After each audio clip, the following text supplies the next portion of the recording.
Welcome back. Coming up, James Cameron apologises for Avatar the game. But first... Final Fantasy: The Crystal Chronicles is one of the many spin-off games from the Final Fantasy series. The first Chronicles game was released for the GameCube in Japan in 2003 and introduced a real-time battle system. A further 4 games in the Chronicles series have been released across DS and WiiWare formats. The 5th, Crystal Bearers, comes to the Wii in February. Well then, let's get serious! This is purely a single-player experience, but thankfully it still has a real-time battle system, with the main protagonist using telekinetic abilities as his bearer powers. There's also an extensive upgrade system accessible through shops and various minigames, which acts as a little relief from the main game and storyline.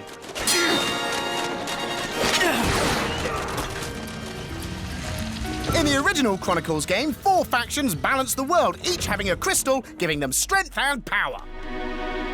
A crystal shard! Big one. Certainly is. During a Great War, the Utes crystal was destroyed, and that signed the extinction of the Utes, disappearing forever, or so was thought. Ute tribe. Impossible. The Crystal Bearers takes place thousands of years into the future, where the ruling faction has outlawed magic. That guy's a bearer. A crystal bearer? How horrid! The Crystal Bearers are feared and arrested on sight, so they hide their powers. Out of the way! This guy's a bearer! So what if I am? You play as Lyle, There's nothing here to report. a Clavat and Crystal Bearer, working as a mercenary with friend Kais, a Selkie. You've been hired by the Lilties to escort their ship, which is fitted with the latest crystal reactor technology, proving their superiority, of course. So it seems that the Utes are back to find and fix their crystal, restoring and rebuilding their race. Respond! Leo! But this just might bring the destruction of the entire world. All right! Yes, as you can see, it's a typically complicated story, staying true to all Final Fantasy games. Yes! It's all your fault, Crystal Bearer! Nice landing! Wait! This guy's a bearer! There are some great reasons to be a Crystal Bearer. Well, about 10, actually. Charming. Anyway, at 10, fancy a spot of fishing, but didn't bring your fishing rod? The old bugger won't lend his either. Don't worry, your powers will take care of that one.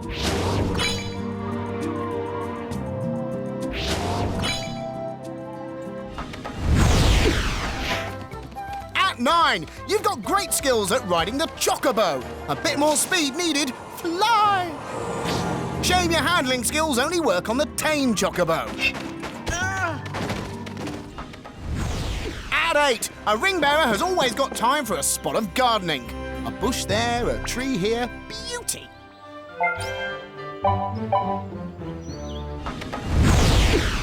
At 7, oh no, I've fallen down a bottomless ravine. I'll surely die. I love my crystal powers, not to mention how easy it is to climb a ladder. Just lazy.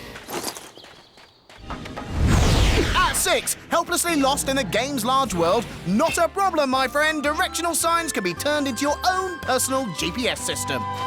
Oh, that's the way. At 5, your health won't be affected if you're hit during an evading roll maneuver. I've fallen head over heels again. Over here. At 4, at times you need to use your stealth skills. Look at that, like a shadow. No one can see me. At 3, you can charm the ladies with your dancing skills. Pardon me. If that doesn't work, you can just use your powers to cop a feel. I mean, lend a hand during a bikini bum fight. You have to leave now. Well, I got what I needed.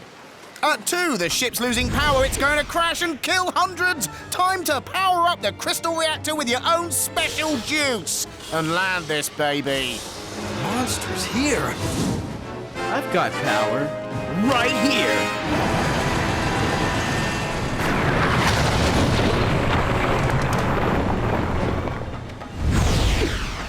And at 1, the best thing about being a crystal bearer is the ability to turn others' powers in your favor. This one's for you. Dude, take your fireball and shove it up your... The apprentice is now the master. Live with it. Time to show you a boss from the Crystal Bearers. I've got to take out these minions to find out which one's carrying the sword. Levitate and aim at the target points on the dragon. Successfully contact a few times. Here! Is there a weak spot somewhere? And now he's miffed. Bad, very bad! Run!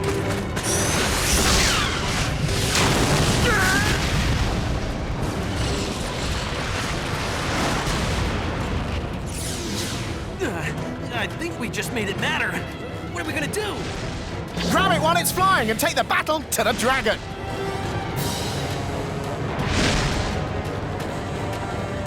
When the prompts appear, shoot and move. Head down towards the tail end. Yeah, no problem.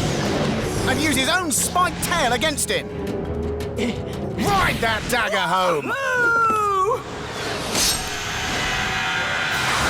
Oh my.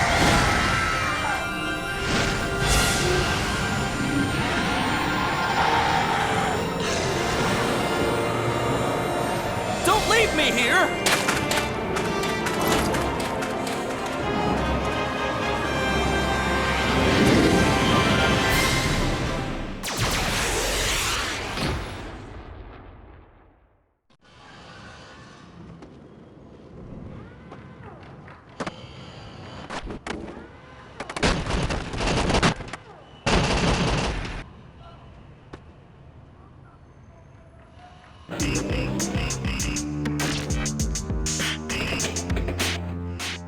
Welcome, welcome, welcome. This is Little Riddle. From the creators of Buzz, Relentless Software, comes The Blue Toad Murders, a download-only episodic game exclusively for PlayStation 3. It's an up to 4 players co-op game based on solving murders as a member of the Blue Toad Detective Agency. Exploring the village of Little Riddle is key to unravelling the mystery, so go talk to the villagers. They have information and puzzles to solve to narrow down the suspects. At the end of every episode, there are 6 in total. The players are asked to name the murderer, very much like in Cluedo. And of course, things will undoubtedly be left on a cliffhanger. Well, they'll want you to spend your money on the next instalment. It has been decided that you need a holiday. Though you resisted the very concept, Mother is not to be argued with. So the story of episode 1 of the Blue Toad Murder Files finds you off on holiday after solving a big case in London. Here we are then, I thought as much. Blue Toad Agency triumphs. So, what's all that about then? But just like Miss Marple or Hercule Poirot, your presence in any town or village signs a death warrant for some poor unsuspecting person. And quite categorically safest village in the whole of... So the mayor seems to have enemies, and it's such a quiet and peaceful-looking place. What? Dead? But he's the mayor. I'll have to call the inspector. You're all witnesses. So, a busman's holiday for you. Time to whittle down the suspects. The mayor's diary revealed that he had recently encountered 4 individuals. The station master, the miller, the jeweler, and the doctor. We don't want to spoil any more of the plot, but as you can see, this humorous whodunit takes influence from many British comedy classics. Who does this traditional English hotelier remind you of? The manager is pleased to be of assistance. You want a room here for tonight? Right, fine. Not as if we didn't have anything better to do. I don't know, one little mayor gets killed and the whole place falls apart. Despite its status as the only watering hole in the village, the Cloak and Dagger is disappointingly empty. You question the barmaid. Oh, no. We're normally so much busier than this. No beer, you know. Some of the old pipes were needing replaced, so I took them out and bought some new ones. No, I don't know how to put them together. No, I don't know. You need information and the public house needs beer. Perhaps you can help get the demon drink flowing again? Will you be able to connect the correct taps to the right barrels? I should hope so. It's just a simple puzzle. Most of the challenges in this game are fairly simple. It's the clock you've got to beat. Let's not spoil it for you. What will the ducks reveal? Ah, spot on! With nary a hiccup. Well done. Look around you and be comforted. You are better than they. OK, let's head back to our MAG preview.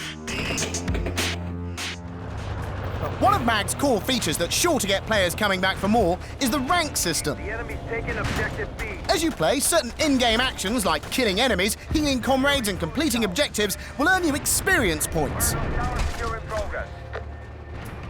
Gain enough experience and you'll progress to the next rank. Congratulations, you've gone up a level. Thanks! What's more, every time you level up, you'll get skill points to trade in for equipment and ability upgrades.